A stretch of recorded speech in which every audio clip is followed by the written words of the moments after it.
انہوں نے ایک بڑی ضخیم کتاب لکھی ہے مناقب رفاعیہ، اس میں آپ نے اس روایت کو نقل فرمایا۔ اللہ نے بڑا علم عطا فرمایا ان کو، اور یہ بہت بہترین مصنف ہے، گجراتی لیکھک بھی ہے۔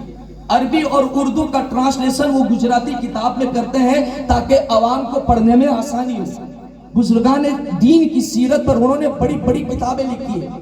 تو آپ فرماتے ہیں سیدی احمد کبیر رفاعی رحمۃ اللہ تعالی علیہ بصرہ کی سرزمین پر یہ اعلان کر رہے ہیں، ہے کوئی بیمار جو مجھ سے آ کر شفا لے لے، مجھ سے آ کر دم کروا لے، ہے کوئی؟ اللہ اکبر۔ میرے آقا صلی اللہ علیہ وسلم کے پیارے دیوانوں، بصرہ کی سرزمین پر ایک اہل ثروت رہتا تھا، دولت مند رہتا تھا، اللہ نے بہت نوازا تھا اسے۔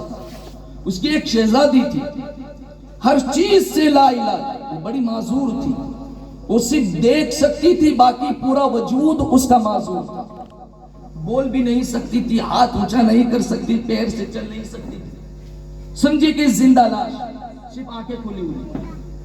جب اس نے یہ اعلان کیا، جب انہوں نے یہ اعلان کیا کہ ہے کوئی جو مجھ سے آ کر بیماروں کی شفا لے لے، میں اسے شفا دوں، جیسی باپ کے کان میں یہ آواز آئی، سید احمد کبیر رفاعی رحمت اللہ تعالی علیہ کو اپنے گھر بلا لے، کہا میری بیٹی بیمار ہے۔ جب وہ بلانے جا رہے تھے، بیٹی نے اشارے میں کہا بابا کہاں جا رہے ہیں؟ میرا علاج بڑے بڑے ڈاکٹر نہیں کر پائے، یہ اعلان کرنے والا کیا میری بیماری کو دور کرے گا؟ لیکن اس بیٹی کو معلوم نہیں تھا کہ آنے والے کے ہاتھ ہی سے اللہ تجھے شفا عطا فرمانے والا ہے۔ اللہ اکبر۔ سیدی احمد کبیر کو بلایا گیا، آپ آئے، اس بیٹی کے قریب، اس بیٹی کے سرہانے بیٹھے، اور وہاں جو بیمار ہوتا ہے اس کی تیمارداری کے لیے رشتہ دار بھی موجود ہوتے ہیں، ان کے کچھ رشتہ دار بھی موجود تھے وہاں۔ سیدی احمد کبیر رفاعی رحمت اللہ تعالی علیہ آئے، بیٹی کے سرہانے کھڑے ہو گئے، اور آپ نے سورہ فاتحہ پڑھنا شروع کیا۔ سورہ فاتحہ آپ نے مکمل پڑھ دی۔ سورہ فاتحہ پڑھنے کے بعد آپ نے سورہ اخلاص پڑھی۔ سورہ اخلاص پڑھنے کے بعد پھر آپ نے اس بیٹی پر دم کیا جہاں جہاں وہ لا علاج میں مبتلا تھی۔ جیسے جیسے دم کرتے جا رہے تھے، اللہ دم احمد کبیر سے شفا عطا فرما جاتا، شفا دیتا۔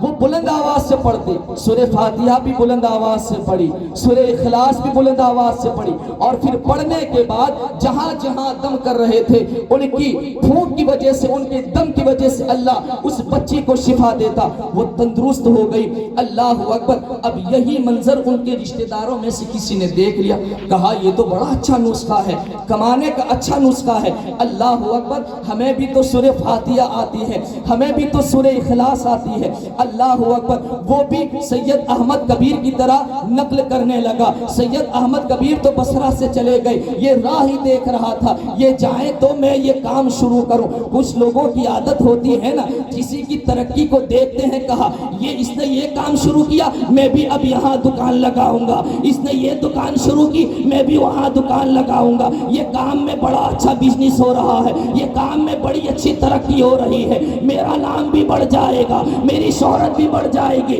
اس نے بھی خیال کیا کمانے کا دھندا مل گیا ہے، الحمدو تو مجھے بھی آتی ہے، سورہ اخلاص تو مجھے بھی آتی ہے، میں بھی دم کر کے لوگوں کو شفا دوں گا، ان سے پیسہ لے لوں گا۔ اللہ اکبر۔ سیدی احمد کبیر بصرہ سے جانے لگے، اس نے یہاں حضرت احمد کبیر کی طرح اعلان کرنا شروع کیا، ہے کوئی بصرہ میں بیمار، میں اسے شفا دوں گا، میں اس کی بیماری کو دور کروں گا۔ کسی نے بلا لیا، کوئی بیمار تھا بلا لیا، وہ ان کے گھر گئے، سورہ فاتحہ پڑھی، سورہ اخلاص پڑھی۔ وہ تو خاموش تھے، جو بیمار تھا وہ خاموش تھے۔ اب جیسے ہی وہ گئے، سورہ فاتحہ پڑھی اور سورہ اخلاص پڑھی، جیسے ہی دم کرنا شروع کیا، جو بیمار تھا انہیں کھانسی شروع ہو گئی، اور کھانسی شروع ہو گئی۔ سامنے والا حیران ہے، اسے بلایا نہ تھا تو کھانسی کی بیماری نہ تھی، کیا دم کیا ہے کہ ہے، کھانسی کی بیماری اور پیدا کر دی ہے۔ وہ بڑا حیران ہوا،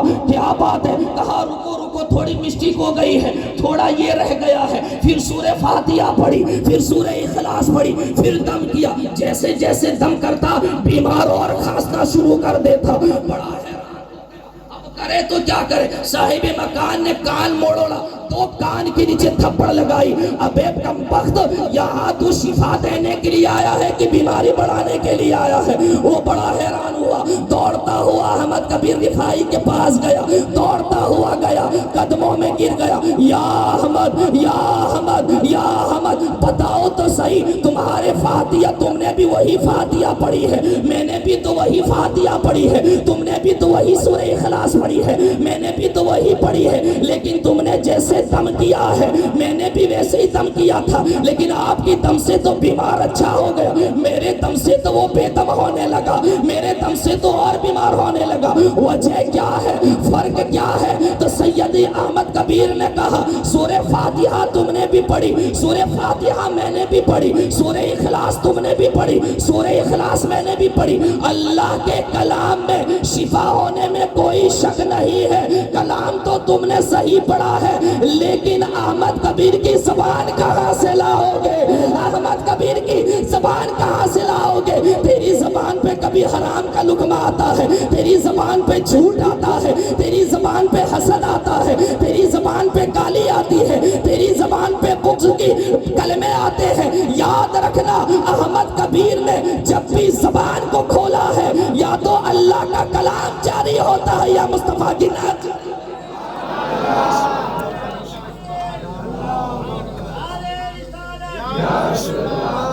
آپ اندازہ کریں تو پورا قرآن پڑھ لے، کلام میں کوئی شک نہیں ہے وہ شفا دینے والا، لیکن احمد کبیر جیسی زبان کو پیدا کر، احمد کبیر جیسی زبان کو پیدا کر، کہاں تو گالی دینے والا، کہاں یہ نبی کی نعت پڑھنے والے، کہاں تو حسد کے جملے بولنے والا، کہاں یہ نبی کے تذکرہ کرنے والے، کلام میں کوئی شک نہیں ہے، اگر تو بھی چاہتا ہے تیرے دم سے شفا مل جائے، اپنی زبان کو پاک کر لے، اللہ تیری زبان میں بھی تاثیر پیدا۔ یہ سید احمد کبیر رفاعی رحمت اللہ، امید ہے ہمیں، امید ہے ہمیں کہ انشاءاللہ اس محفل کی برکتیں اللہ ہمیں دنیا اور آخرت میں عطا کرے۔